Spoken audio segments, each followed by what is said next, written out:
लक्ष्य को पाने का राज। एक गुरु ने अपने छात्र को बुलाया और कहा कि वह धनुष चलाने के अभ्यास के दौरान उसे देखने के लिए साथ आए। छात्र ने पहले ही अपने गुरु को कम से कम 100 बार धनुष से वार करते हुए देखा था, लेकिन फिर भी उसने आज्ञाकारी रूप से उसका अनुसरण किया। वे कुछ देर तक जंगल में घूमते रहे, जब तक कि वे अपने अभ्यास करने वाले स्थान पर पहुंच नहीं गए, जहां ठीक बीच में कई पेड़ों के बीच एक विशाल पेड़ था। वहां मास्टर हमेशा की तरह अपने साथ लाए सामान को खोलने के लिए आगे बढ़ा। उसने अपना तीर धनुष निकाला और हमेशा की तरह उसने अपने जेब से एक छोटा सा फूल निकाला और उसे विशाल पेड़ों के एक शाखा में लगा दिया। लेकिन इस बार उसके पास एक सूत का स्कार्फ भी था, जिसे उन्होंने छात्र के उसकी आंखों पर पट्टी बांधने और फिर पेड़ से 900 फीट के अधिक दूर समान स्थान पर जाने के लिए कहा। फिर उन्होंने हमेशा की तरह अपना निशाना लगाकर तीर चला दिया।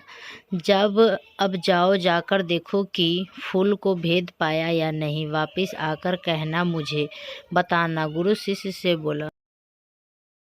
जैसे ही छात्र पेड़ के पास आया, छात्र ने देखा कि न केवल फूल बरकरार था, बल्कि तीर बड़े और विशाल पेड़ को भी भेदने से चूक गया था और कहीं भी दिखाई नहीं दे रहा था। चिंतित होकर वह अपने गुरु के पास वापस चला गया। वह सुविधा में था कि गुरु कैसे बताया जाए कि उसने क्या देखा था। तो मुझे बताओ मेरे छात्र, क्या मैंने हमेशा की तरह फूल को केंद्र पर प्रहार किया है?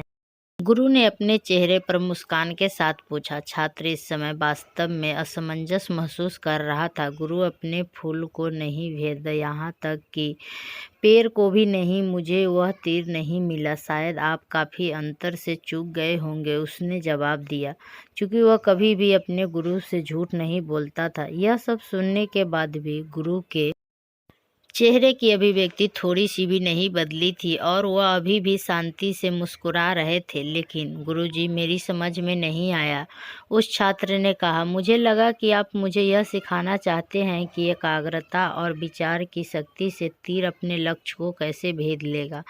यह बस यही बात तो सिखाना था मेरे प्रिय छात्र, गुरु ने उत्तर दिया। गुरु ने आगे कहा कि आप कभी भी ऐसे लक्ष्य को नहीं भेद सकते जिसे आपने देख नहीं सकते। आप जीवन में देखते हैं। अपने जीवन में अपने लक्ष्य को पाने के लिए, जहां आप जीवन में होना चाहते हैं, वहां पहुंचने के लिए आपको अपने लक्ष्य को देखना होगा। अन्यथा दुनिया की सारी एकाग्रता और विचार की शक्ति आपको अपने लक्ष्य तक पहुंचने नहीं पहुंचा सकती। इसलिए अपनी आंखें खोलें और देखें कि आप जीवन में कहां जाना चाहते हैं, किस मुकाम पर पहुंचना चाहते हैं। Thank you. Please like, subscribe.